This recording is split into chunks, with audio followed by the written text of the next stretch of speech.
Bienvenue dans votre nouvelle capsule de notre série d'encouragement Saisis la victoire. Prenez cette dose de force et de courage dans les minutes qui suivent pour vous aider à persévérer.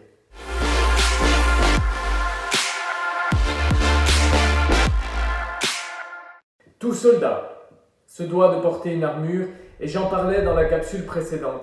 Quels que soient les combats qui nous entourent ou nous assaillent, notre âme, c'est-à-dire notre intelligence, les émotions, la volonté, sera impactée plus ou moins profondément. Et Dieu le sait très bien.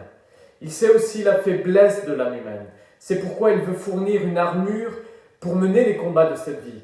Si Dieu fournit une armure, c'est parce que la vie qu'il promet n'est pas épargnée d'épreuves. Par contre, il promet que nous serons équipés et accompagnés pour les traverser et être victorieux. Les victoires en dehors de notre portée ont déjà été remportées. Et c'est une victoire dont nous allons parler, qui était celle de mettre en place une armurerie. Cependant, s'il a créé une armurerie qui contient les armes dont notre âme a besoin et notre corps par voie de conséquence, Jésus-Christ en reste le fournisseur. Ainsi, cette armure dont il est question dans le chapitre 6 de la lettre aux Éphésiens ne peut être obtenue que par Jésus-Christ. Mais Siméon, pourquoi toujours Jésus ? C'est pas moi qui fixe les règles, et tout combat, aussi désordonné soit-il, obéit à certaines règles. Une de ces règles, c'est d'avoir l'équipement adapté pour la victoire. Quand j'étais au lycée, j'aimais bien partir en vadrouille, en forêt, avec un de mes amis, mais celui-ci faisait des choses encore plus dingues que moi. Il me disait toujours la chose suivante: avec le bon équipement, Siméon, on peut tout braver. Le tout, c'est d'avoir le bon équipement pour le combat. Cette armure de Dieu est constituée de toutes les armes, non pas pour s'en prendre physiquement à notre prochain, parce que la Bible est claire à ce sujet, ne laisse aucune ambiguïté. Notre prochain, même s'il se présente comme notre ennemi, n'est pas notre ennemi. Et nous sommes même appelés à l'aimer et le bénir. Mais comment cela est possible ? Comment pouvons-nous surmonter celui qui nous attaque sans le considérer comme notre ennemi ? Comment accomplir même ce que Jésus nous commande, c'est-à-dire d'aimer ce prochain ? Ne pas le toucher, ok, on veut bien, mais alors le toucher par notre amour, ça devient compliqué. Sans l'armure de Dieu, cela est impossible. Cette armure amène votre guerre dans un nouveau paradigme, c'est-à-dire que le champ de bataille change. C'est le paradigme de Dieu. Alors quelles sont ces armes ? La première, la ceinture de la vérité. Première pièce sur laquelle tout repose. Avant de se poser la question si l'on a besoin de Jésus-Christ, il faut avoir entendu qu'il est la vérité. Nous approcher de Dieu par intérêt plutôt que parce qu'il est la vérité, c'est comme partir au combat sans ceinture, mais avec une ficelle autour de la taille. Notre pantalon risque de glisser et la chute n'est pas loin. Dans l'adversité, la vérité ne change pas. Sa puissance ne diminue pas selon les circonstances. Elle tient toute l'armure, quelle que soit l'intensité du combat. La Bible nous dit que Jésus est la vérité et que c'est lui qui fournit l'armure et donc qui tient l'armure en place. Deuxièmement, la cuirasse de la justice. La justice, c'est la norme de Dieu pour notre vie.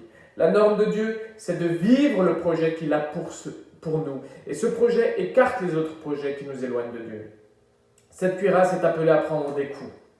Mais si le projet est confectionné par Dieu, il tiendra bon face aux coups. La preuve, il existe toujours des chrétiens persécutés à l'heure actuelle. Ils prennent des coups, ils ne les rendent pas. Au contraire, ils aiment. Le projet de Dieu pour leur vie tient bon face à leur bourreau. La justice de Dieu est amenée par l'Esprit de Dieu dans notre conscience pour être résistant au moment de la détresse. Troisième arme, les chaussures du zèle que donne la bonne nouvelle de la paix. Nous marchons solidement, fermement pour annoncer cette paix. Pourquoi être prêt à proclamer la bonne nouvelle ? Parce que c'est la vérité, c'est le meilleur message. Nous ne sommes pas appelés à garder cette bonne nouvelle de Jésus-Christ au placard, mais à la porter sur nous, pour la porter autour de nous. La Bible nous demande d'être toujours prêts à témoigner de notre foi avec amour. Remarquez à quel point les chaussures, leur marque, leur design, témoignent de vos goûts, de votre style, de votre apparence, et même de ce que vous faites dans la vie. Quatrième arme, le bouclier de la foi. Il est essentiel pour avancer quand tout est contraire. Parfois, quand la tempête et les attaques s'intensifient, on baisse la tête derrière ce bouclier et on avance sans la vue, mais par la foi.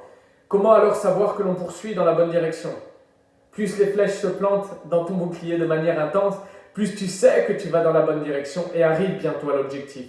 Si tu changes de direction par crainte, tu tournes le dos aux flèches, à l'ennemi, et tu deviens le bouclier de ton bouclier, et c'est peut-être fatal.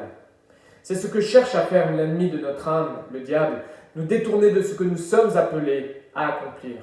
Notre foi en Jésus sera le bouclier qui nous permettra de croire face à l'adversité. 5e arme, le casque du salut. Les pensées siègent dans notre cœur, c'est-à-dire l'intelligence, le centre de notre âme. Notre âme trouve rarement de bonnes armes de protection dans notre construction d'hommes et de femmes. Elle est souvent l'objet de parasitage, d'attaques qui viennent semer le doute, la confusion, l'apathie, la difficulté à entreprendre, l'impossibilité de décider, la peur, etc. Peut-être ça vous parle. Mais Dieu fournit une arme qui est une assurance dans le combat. Cette arme qui a été obtenue par Jésus-Christ s'appelle le salut de notre âme et elle est destinée à être une assurance ferme et solide. Notre âme n'est pas appelée à poursuivre dans les traumatismes ou à en subir de nouveau. C'est pourquoi Dieu est venu lui-même subir la condamnation, la culpabilité, la douleur de nos fautes pour créer le casque du salut. Quand vous revêtez ce casque, votre vision change.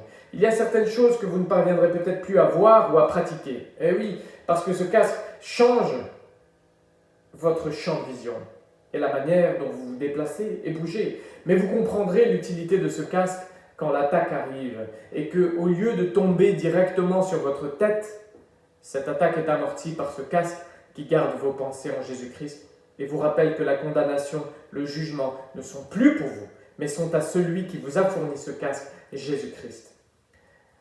6e arme, l'épée de l'esprit qui est la parole de Dieu. Cette épée est une arme qui n'est jamais destinée à être rengainée ou posée. Aucun fourreau n'est fourni avec. Toujours, elle est appelée à être utilisée avec propos. Cette arme demande de la tenir fermement, d'en connaître la manipulation et de l'utiliser avec sagesse, justesse et prudence, mais sans limite quand nous savons vers quoi nous la pointons. Cette arme est entre nos mains et elle s'appelle la Bible.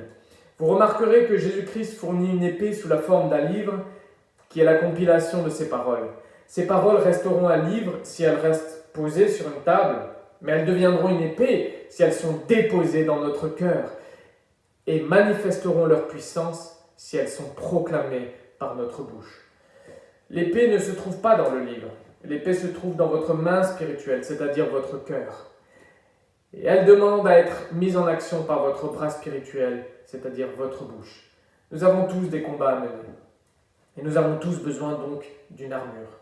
Venez saisir cette armure chez l'armurier, Jésus-Christ. Il veut vous l'offrir gratuitement. Il attend juste que vous la récupériez et appreniez à la revêtir pour l'utiliser. J'espère que ce message vous a encouragé. Nous sommes là pour vous. Nous prions pour vous. À très bientôt.